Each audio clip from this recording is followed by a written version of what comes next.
मैं भाषा और आप देख रहे हैं न्यूज क्लिक पर खोज खबर कार्यक्रम। देश में जिस समय मोदी सरकार, उनके गृह मंत्री अमित शाह और तमाम टीम उनकी राजस्थान में विधायकों की खरीद फरोख्त के लिए दूरबीन लगाई हुई थी, सारा जोर उसने लगा रखा था।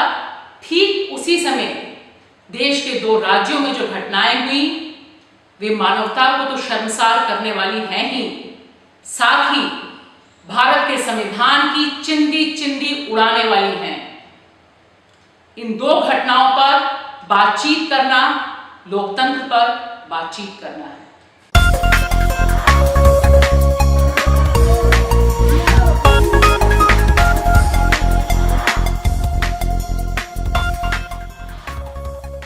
हमारा जो सारा सिस्टम है वह किस तरह से विक्टिम को, पीड़ित को ही अपराधी बनाने पे तुला होता है, इसकी ताजा तरीन मिसालें ये घटनाएं हैं।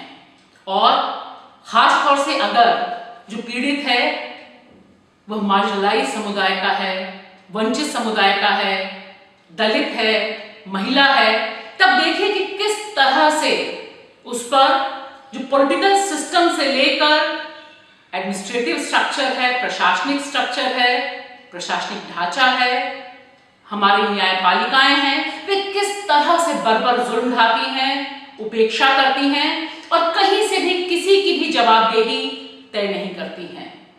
इसका दिल दहलाने वाला उदाहरण मध्य प्रदेश के गुना से आया है। वहां पर एक जमीन पर, जो सरकारी जमीन थी, उस पर एक दलित परिवार, एक दलित दंपत्ति राजू और सावित्री वर्षों से खेती कर रहे थे और यह खेती वे मुफ्त में नहीं कर रहे थे। इस जमीन पर जिस व्यक्ति ने अपना मालिकाना जता रखा था उसने इन्हें अधिया बटिया पर दी थी, यानी अगर परिवार वालों का माने तो 3 लाख का कर्जा लेकर इस जमीन पर वे खेती कर रहे थे। अतिक्रमण हटाने के लिए पुलिस पहुंचती है, पूरा का पूरा महकमा पहुंचता है और जो वीडियो वायरल हैं उनको आप देखिए तो रोंगटे खड़े हो जाते हैं। किस तरह से खड़ी फसल पर जेसीबी चलाई गई, पूरी की पूरी फसल उजाड़ी जा रही थी और भारत माता का कलेजा फटने लग गया। सावित्री पैरों पर गिर जाती हैं, राजू पैरों पर गिर जाते हैं और कहते हैं, साहब यह जमीन अभी खेती के लिए है, हमने बहुत मेहनत यहां पर की है, लाखों रुपए का कर्जा है, बच्चे छोटे छोटे हैं, फसल उगाने दीजिए, उसके बाद हम चले जाएंगे। कहीं कोई सुनवाई नहीं होती है और आप देखिए कि किस तरह से इस दलित दंपति की बर्बर पिटाई होती है। सब कुछ वीडियो पर है और ये वीडियो वायरल है, हर जगह यह वीडियो जा रहा है। और देखिए सावित्री किस तरह से अपने पति को बचाने के लिए पुलिस की लाठियां खाती हैं। सारी घटना कैमरे पर रिकॉर्ड होती है, ये वीडियो वायरल है। और शायद अगर ये वीडियो वायरल नहीं हुआ होता तो प्रशासन ये मानता भी नहीं कि इतनी बर्बर पिटाई इस दलित दंपति की हुई है। इतनी पिटाई झेलने के बाद और जब उन्हें लगा कि उनके पास कोई रास्ता नहीं, वे वापस अपनी झोपड़ी में गए और वहां पे जो रखा था कीटनाशक वो उन्होंने बच्चों के सामने पिया। ये दृश्य भी वहां जो मीडिया था उसने कैमरे में कैद किया। सब कुछ चलता रहा, हाई एंड ड्रामा चलता रहा। छटपटा के लोग जमीन पे गिर गए, दोनों दलित दंपत्ति, और प्रशासन उसी तरह से बर्बर, उसी तरह से नृशंस बना रहा। बच्चे माँ बाप को मरा समझकर उनके शरीर से लिपट कर रो रहे हैं। ये है आज के भारत की असली तस्वीर, जहां पर एक दलित दंपत्ति जो बहुत मुश्किल से कर्जा लेकर किसी की भी जमीन हो खेती कर रहा था, कोई अपराध तो नहीं कर रहा था, और उसे मारने का, इतनी बर्बर पिटाई करने का हक आखिर इस पुलिस को किसने दिया। और आप देखिए जो यहाँ के प्रशासनिक अधिकारी हैं, जो डीएम हैं, वो क्या कहते हैं कि हमने वीडियो देखे, हमने फुटेज देखे, लेकिन कोई चीज इस तरह की नहीं दिखाई दी जो बताए कि पुलिस प्रशासन ने अन्यथा काम किया। पुलिस प्रशासन ने तो इस दंपत्ति को बचाया, अगर नहीं बचाया होता तो उनकी कीटनाशक पीकर मौत हो जाती। ये अलग बात है कि जब शिवराज चौहान पे दबाव पड़ा तब उन्होंने एसपी को और इस जिलाधिकारी को वहां से हटाया, लेकिन कार्रवाई कोई नहीं हुई। जो पुलिसकर्मी बर्बर ढंग से मार रहे थे, लात भूसे से मार रहे थे, लाठियों से मार रहे थे, जेसीबी चला रहे थे, जब तक हम आपसे बात कर रहे हैं तब तक उनके खिलाफ कोई कार्रवाई नहीं हुई। किसी का दिल नहीं पसीजा, किसी को याद नहीं आया कि कम से कम कोरोना काल में जो पुलिस अधिकारी गए हुए हैं मास्क लगाकर और जिस तरह से मार रहे हैं और इस समय वो दंपति अस्पताल में भर्ती हैं, उनके भी कुछ हक हैं, उन्हें भी जिंदा रहने का हक है, कमाने का हक है।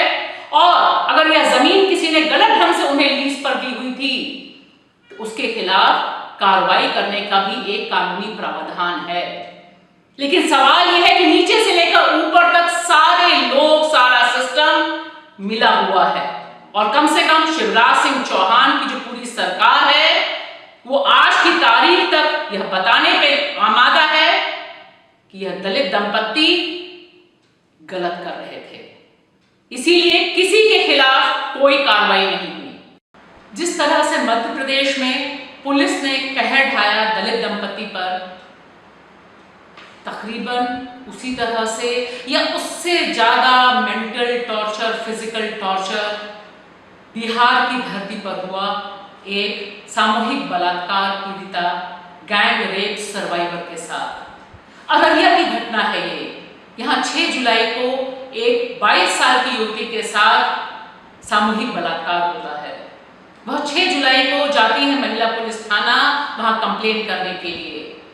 10 जुलाई को उसे बुलाया जाता है मजिस्ट्रेट के सामने अपना बयान देने के लिए और इन 4 दिनों में उसके ऊपर इतना तगड़ा हमला होता है, मीडिया में उसकी पहचान खोल दी जाती है, तमाम तरह की गंदी अश्लील बातें इस 22 साल की महिला के ऊपर की जाती हैं बेलगाम तरीके से। वह एक महिला संगठन की मदद के साथ पहुंचती है मजिस्ट्रेट के पास अपना बयान दर्ज कराने। पूरी तरह से डरी हुई, भीषण तनाव में यह महिला है। यह अपील करती है मजिस्ट्रेट के पास कि जो बयान लिखाया जा रहा है वह पढ़ा जाए जब वो 2 संगठन के जो लोग हैं वह मौजूद हों। ये दोनों लोग कल्याणी बडोला और तन्मय निवेदिता, यह जन जागरण शक्ति संगठन के साथ काम करने वाली महिला एक्टिविस्ट हैं जो पहले दिन से इस महिला के साथ खड़ी हुई हैं बहुत मजबूती से। और मजिस्ट्रेट बिल्कुल अनसुना कर देता है पीड़िता की मांग को। पीड़िता जो पहले से बेहद परेशान है, घनघोर मानसिक दबाव में है, वह चिल्लाती है, वह गुहार लगाती है, वह गुस्से में आती है और शायद उसका गुस्सा ही उसके जिंदा रहने की निशानी है। यह बात मजिस्ट्रेट को समझ नहीं आती, यह बात वहां किसी को समझ नहीं आती और उसका गुस्सा, उसकी नफरत को कोर्ट की अवमानना के तौर पे देखा जाता है। और आजाद भारत में यह अदालत इस गैंग रेप सर्वाइवर को जेल भेज देती है और उनके साथ इन दोनों महिला एक्टिविस्ट को भी जेल भेज देती है कंटेम्प्ट ऑफ कोर्ट, अदालत की अवमानना के आरोप में। शायद इससे ज्यादा बर्बर मजाक इस रेप सर्वाइवर के साथ कुछ और नहीं हो सकता था। जब हम बात कर रहे हैं उस समय तक यह महिला इन दोनों महिला एक्टिविस्ट के साथ अररिया से 250 किलोमीटर दूर जेल में बंद है।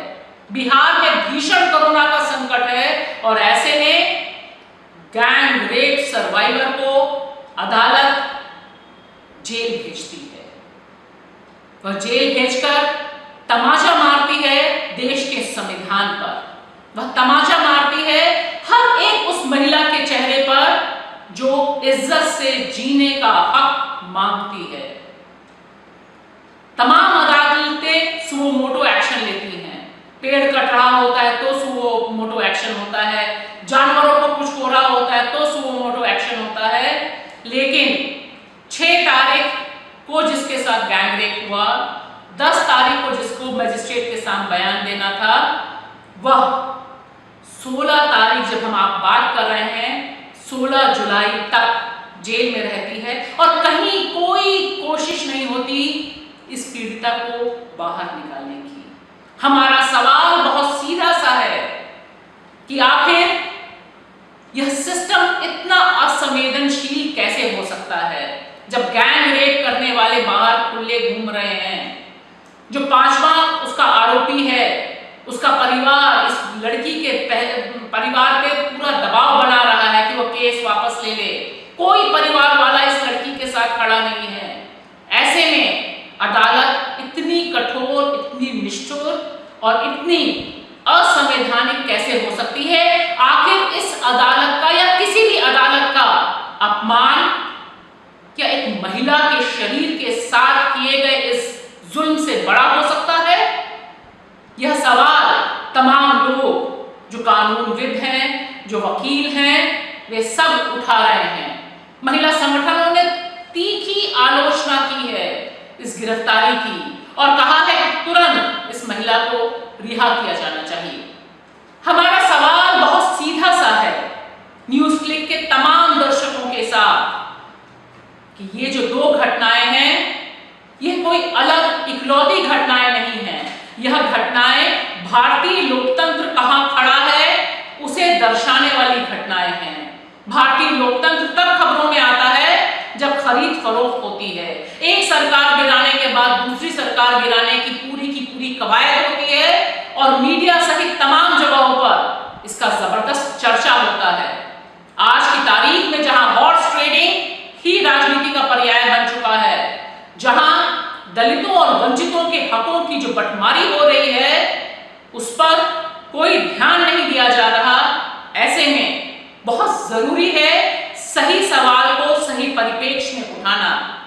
आपकी मदद से